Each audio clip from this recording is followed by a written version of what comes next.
കർത്താവ് മരിച്ചത് ഈ ഭൂമിയിലെ മതങ്ങളെ നോക്കിയോ, ഈ ഭൂമിയിലെ ജാതികളെ നോക്കിയോ, സമ്പന്നരെയോ ദരിദ്രരെ നോക്കിയല്ല യേശു മരിച്ചത്. യേശു മരിച്ചത് പാപികളായ മനുഷ്യനെ രക്ഷിക്കുവാൻ വേണ്ടി അവൻ മരിച്ചു. ആ യേശുവിനെ കുറിച്ച് യോഹന്നാൻ സ്നാപകൻ പറയുന്ന മനോഹരമായൊരു വാക്കുണ്ട്. ഇതാ ലോകത്തിന്റെ പാപം ചുമക്കുന്ന ദൈവത്തിന്റെ കുഞ്ഞാണ്. ആ വാക്ക് പറയുമ്പോൾ തന്നെ യോഹന്നാൻ സ്നാപകന് 2 ശിഷ്യന്മാർ യേശുവിനെ അനുഗമിച്ചു വന്ന. ഹല്ലേലൂയ.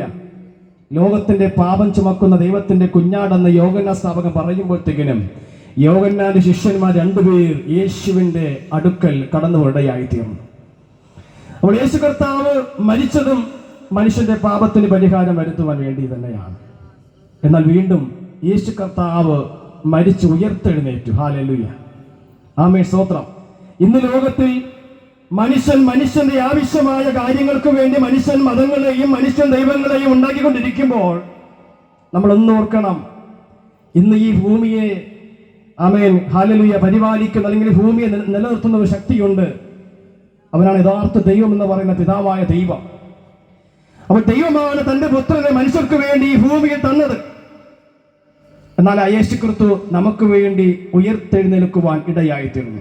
ഞാൻ എടുത്ത വേദഭാഗത്തിൽ ഒന്ന് കടന്നു വരാം. യേശു കർത്താവ് ഈ ഭൂമിയിൽ ജീവിച്ചു മരിക്കുമ്പോൾ അവസാനം ശിഷ്യന്മാരോട് പറഞ്ഞ വാക്കുകളാണ് ഇന്ന് ഈ രാത്രികാലം നിങ്ങളുടെ മധ്യേ ഞാൻ എടുക്കുവാൻ ഇടയായിത്തുന്നത്. ഹല്ലേലൂയ. അവിടെ പറയുന്നു, എന്റെ പിതാവ് വാഗ്ദത്തം ചെയ്തതിനെ ഞാൻ നിങ്ങളുടെ മേൽ അയക്കും. അപ്പോൾ ദൈവം വാഗ്ദത്തം കൊടുത്ത് പുത്രനെ ഈ ഭൂമിയിൽ അയക്കുമ്പോഴത്തേക്കിനും അതാർക്ക് കൊടുക്കണമെന്ന് ദൈവത്തിന് അല്ലെങ്കിൽ യേശുവിന് കൃത്യമായി അറിയാമായിരുന്നു. അതുകൊണ്ട് യേശു ഈ ഭൂമിയിൽ കടന്നു വന്നത് ആ വാഗ്ദത്തവുമായിട്ടാണ്. പിതാവ് പറഞ്ഞ വാഗ്ദത്തവുമായിട്ടാണ് യേശു കർത്താവ് ഈ ഭൂമിയിൽ കടന്നു വരുന്നത്. ഈ വാഗ്ദത്തം ഒരു മനുഷ്യൻ പ്രാപിക്കുമ്പോഴാണ് അവൻ എന്തിനാണ് സുവിശേഷം കേട്ടു, ഇവരെന്തിനാണ് ദൈവത്തിന്റെ വചനം സംസാരിക്കുന്നത്, ഇവരെന്തിനാണ് ഇങ്ങനെയൊക്കെ പ്രസംഗിക്കുന്നതെന്ന് ഈ വാഗ്ദത്തം ഒരുവന്റെ ഹൃദയത്തിനകത്ത് വന്നാൽ മാത്രമേ അവൻ ഈ കാര്യങ്ങൾ മനസ്സിലാകത്തുള്ളൂ. അല്ലെങ്കിൽ അവർ പറയും ഇത് മതപരിവർത്തനമാണ്, അല്ലെ, ഇതൊരു പണപ്പിരിവാണ്, ഇങ്ങനെയൊക്കെ പലതും പറയുവാനിടയായിത്തീരും. എന്നാൽ ഈ ശബ്ദം കേൾക്കുന്നതോട് ഞാൻ പറയുകയാണ്, പ്രിയരെ, നിങ്ങൾ ആരാധിക്കുന്ന ദൈവമുണ്ടല്ലോ, ആ ദൈവം ഒരു വാഗ്ദത്തം നൽകിയിട്ടുണ്ട്. ഈ വാഗ്ദത്തവുമായി ദൈവത്തിന്റെ പുത്രനായ യേശു ക്രിസ്തു ഈ ഭൂമിയിൽ ഇറങ്ങി വന്നു. അവൻ വെറുതെ വന്നതല്ല, അവൻ വന്നതൊരു വാഗ്ദത്തവുമായിട്ടാണ്. ഹല്ലേലൂയ. ഈ വാഗ്ദത്തം അവൻ ഇന്ന് പലരും സൂക്ഷിച്ചിരിക്കുന്നവരുണ്ട്. ആമേൻ, ഹല്ലേലൂയ. ഈ വാഗ്ദത്തം ചുമന്നുകൊണ്ട് വന്നവർ ഇതിനകത്തുണ്ട്. Praise the Lord. ഈ വാഗ്ദത്തങ്ങൾ ഹല്ലേലൂയ ഉള്ളിൽ വെച്ച് ഈ ശബ്ദം ആമേൻ ശ്രവിക്കുന്നവരുമുണ്ട്. ഹല്ലേലൂയ, സ്തോത്രം. അവിടെ പറയുകയാണ്, എന്റെ പിതാവ് വാഗ്ദത്തം ചെയ്തതിനെ ഞാൻ നിങ്ങളുടെ മേൽ അയക്കും. നിങ്ങൾ ഉയരത്തിൽ നിന്ന് ശക്തി ധരിക്കുവോളം നഗരത്തിൽ പാർപ്പി. ആമേൻ. നിങ്ങൾ ഉയരത്തിൽ നിന്ന് ഒരു ശക്തി ധരിക്കണം. അതാണ് വാഗ്ദത്തം. ഹല്ലേലൂയ. രക്ഷിക്കപ്പെട്ടു, മാനസാന്തരപ്പെട്ടു, സ്നാനപ്പെട്ടു, എല്ലാം ഉണ്ട്. പക്ഷേ ഉയരത്തിൽ നിന്നൊരു ശക്തി ധരിക്കണം. ഹല്ലേലൂയ. ആമേൻ. ഈ ശബ്ദം കേൾക്കുന്ന പ്രിയരെ, നിങ്ങൾ യഥാർത്ഥ ദൈവത്തെ വിളിക്കുന്നതെങ്കിൽ ഞാൻ നിങ്ങളൊന്ന് പറയുന്നു, നിങ്ങൾ ഉയരത്തിലുള്ളവന്റെ ശക്തി എന്തെന്ന് ധരിക്കണം. ആ ശക്തി ധരിച്ചവൻ മാത്രമേ യേശു ആരെന്ന് അറിയുവാൻ അവൻ സാധ്യമാകുകയുള്ളൂ. ഹല്ലേലൂയ, അല്ലേ? യേശു ആരാണെന്ന് ഹല്ലേലൂയ അവൻ തിരിച്ചറിയണമെങ്കിൽ ഈ ശക്തി ധരിക്കണം. ആമേൻ, സ്തോത്രം. ഈ ശക്തി ധരിക്കുന്നവൻ ഇങ്ങനെയുള്ള സുവിശേഷ മഹായോഗങ്ങൾ അകത്ത് കടന്നു വരും. ഹല്ലേലൂയ. ഈ ശക്തി ധരിക്കുന്നവൻ ദൈവത്തിന് വേണ്ടി പ്രയോജനപ്പെടുന്നവനായിട്ട് മാറും. ഈ ശക്തി ധരിക്കുന്നവൻ പൗലോസ് പറയുന്നത് പോലെ, അവൻ ജീവിക്കുന്നുവെങ്കിൽ ഞാൻ ദൈവത്തിന് വേണ്ടി ജീവിക്കുന്നു, ഞാൻ മരിക്കുന്നുവെങ്കിൽ ദൈവത്തിന് വേണ്ടി മരിക്കുന്നു. ആകയാൽ നിങ്ങൾ ജീവിക്കുന്നുവെങ്കിലും മരിക്കുന്നുവെങ്കിലും ക്രിസ്തുവിനുള്ളവർ തന്നെ. ഹല്ലേലൂയ. ഇങ്ങനെ പറയുവാനൊക്കെ ഒരു ചങ്കൂറ്റം വേണമെങ്കിൽ, ഹല്ലേലൂയ, ഒരു ധൈര്യം വേണമെങ്കിൽ, ഒരു വീര്യം വേണമെങ്കിൽ, ആമേൻ, ആ യേശു കർത്താവ് പറഞ്ഞ ഉയരത്തിലുള്ള ശക്തി നമ്മൾ ധരിക്കണം. ഹല്ലേലൂയ. അപ്പോൾ ഈ ശക്തി ധരിക്കുക എന്നാണ് യേശു അവസാനമായിട്ട് പറയുന്ന ഒരു വാക്ക്. ഹല്ലേലൂയ. ഈ ശക്തിക്കൊരു പേരാണ്, ആമേൻ, ത്രിയേക ദൈവത്തിൽ മൂന്നാമതായി, ആമേൻ, ഹല്ലേലൂയ, ബൈബിൾ പഠിക്കുമ്പോൾ അവിടെ വിശേഷിപ്പിക്കുന്ന ഒരു വാക്ക്, ഒരു വ്യക്തിയുടെ പേര് പരിശുദ്ധാത്മാവ്. ഹല്ലേലൂയ. നിങ്ങൾ പരിശുദ്ധാത്മാവിനെ ധരിക്കണം. ഹല്ലേലൂയ. യേശു പറഞ്ഞ വാഗ്ദത്തം പ്രാപിക്കണമെങ്കിൽ അപ്പോസ്തലപ്രവൃത്തി 1-ാം അധ്യായത്തിൽ അതിന്റെ ഭാഗങ്ങൾ വായിച്ചു വരുമ്പോഴത്തേക്കിലും അവിടെ കാണുവാനായിട്ട് കഴിയും. ഹല്ലേലൂയ.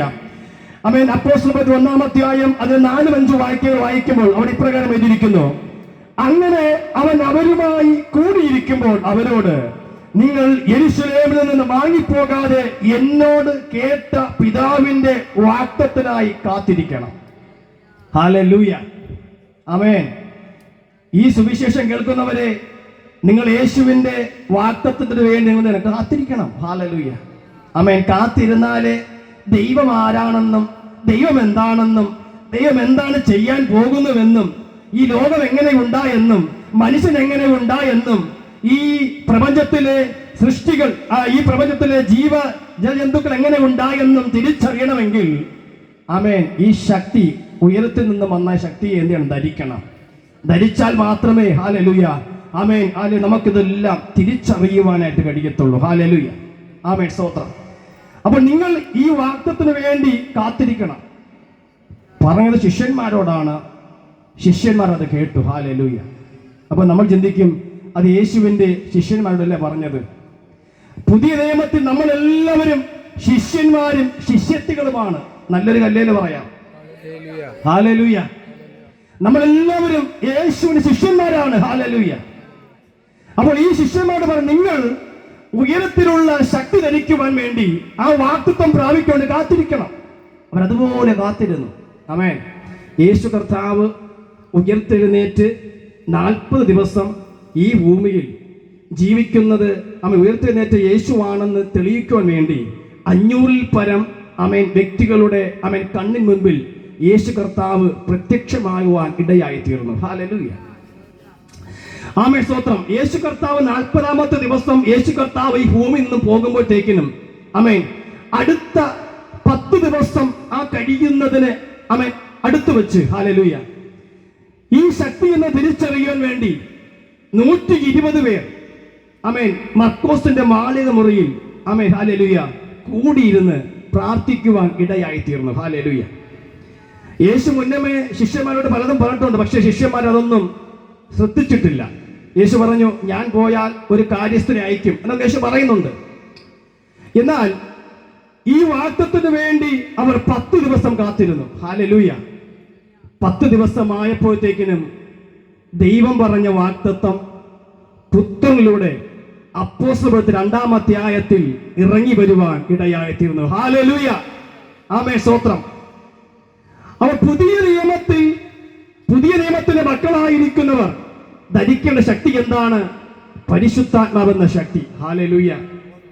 പരിശുദ്ധാത്മാവിന് ശക്തി പ്രാപിച്ചാൽ മാത്രമേ ഒരു മനുഷ്യന് വേർപെട്ട് ആരാധിപ്പാനും വിശുദ്ധിയോടെ ആരാധിപ്പാനും യേശുവിനെ ഉയർത്തുവാനും ഹല്ലേലൂയ സകലത്തിനും കഴിയുകയുള്ളൂ. ഹല്ലേലൂയ.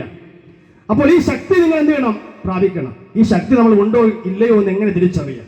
ഇത് ഒരു വാക്കോടെ പറഞ്ഞ് ഞാൻ ഇതിനെ അവസാനിപ്പിക്കുകയാണ്. ഹല്ലേലൂയ. അപ്പോസ്തലപ്രവൃത്തികൾ 2-ാം അധ്യായം അതിന്റെ 4-ാമത്തെ വാക്യം. ഹല്ലേലൂയ. അപ്പോസ്തലപ്രവൃത്തി 2-ാം അധ്യായം 4-ാമത്തെ വാക്യം. നമ്മിൽ ഈ ശക്തി ഉണ്ടോ എന്ന് നമ്മൾ എങ്ങനെയാണ് തിരിച്ചറിയുന്നത്? നമ്മളെല്ലാവരും പറയാറുണ്ട്, എന്റെ മേൽ പരിശുദ്ധാത്മാവുണ്ട്. പക്ഷേ പരിശുദ്ധാത്മാവ് ഉള്ളവൻ ഹല്ലേലൂയ വൈകുന്നേരം എന്ത് ചെയ്യും? മൊബൈലിൽ ഹല്ലേലൂയ സ്റ്റാറ്റസ് നോക്കും. പരിശുദ്ധാത്മാവ് ഉണ്ടെന്ന് പറയുന്നവൻ സിനിമ കാണും, അല്ലേ? പരിശുദ്ധാത്മാവ് ഉണ്ടെന്ന് പറയുന്നവൻ ലോകപ്രകാരമായി ജീവിക്കും. പക്ഷേ അവൻ യഥാർത്ഥ പരിശുദ്ധാത്മാവുള്ളവൻ ഹല്ലേലൂയ അവൻ എപ്പോഴും ഉയരത്തിലുള്ളവനെ എപ്പോഴും ചിന്തിച്ചുകൊണ്ടിരിക്കും. കാരണം ഈ ശക്തി വന്നത് ഉയരത്തിൽ നിന്നായതുകൊണ്ട് ഹല്ലേലൂയ അവന്റെ ചിന്ത എപ്പോഴും ഉയരത്തിലുള്ള ക്രിസ്തുവിനെ കുറിച്ചായിരിക്കും. ഹല്ലേലൂയ. അപ്പോൾ ഈ ശക്തി ധരിച്ചവൻ പരിശുദ്ധാത്മാവ് ഒരുവന്റെ മേൽ വന്നു കഴിഞ്ഞാൽ സ്തോത്രം, ഒരു മനുഷ്യന്റെ അധരങ്ങളിൽ നിന്നും എന്താണ് പുറത്തു വരുന്നുവെന്ന് അവിടെ കൃത്യമായി എഴുതിയിരിക്കുന്നു. ഹല്ലേലൂയ. ആ 4-ാം അധ്യായം അപ്പോസ്തലപ്രവൃത്തി 2-ാം അധ്യായം 4 പറയുന്നു, എല്ലാവരും പരിശുദ്ധാത്മ നിറഞ്ഞവരായി. പരിശുദ്ധാത്മാവ് കാത്തിരുന്നവർ ഈ ശക്തി പ്രാപിച്ചപ്പോഴത്തേക്കിനും എല്ലാവരും പരിശുദ്ധാത്മാവ് നിറഞ്ഞവരായി. ആത്മാവ് അവർക്ക് ഉച്ചരിപ്പാൻ നൽകിയതുപോലെ ഏതാത്മാവാണ്? ആമേൻ, പരിശുദ്ധാത്മാവ് അല്ലേ? അവൻ ദൈവം ഒരു മനുഷ്യന് കൊടുക്കുന്ന ആത്മാവ്.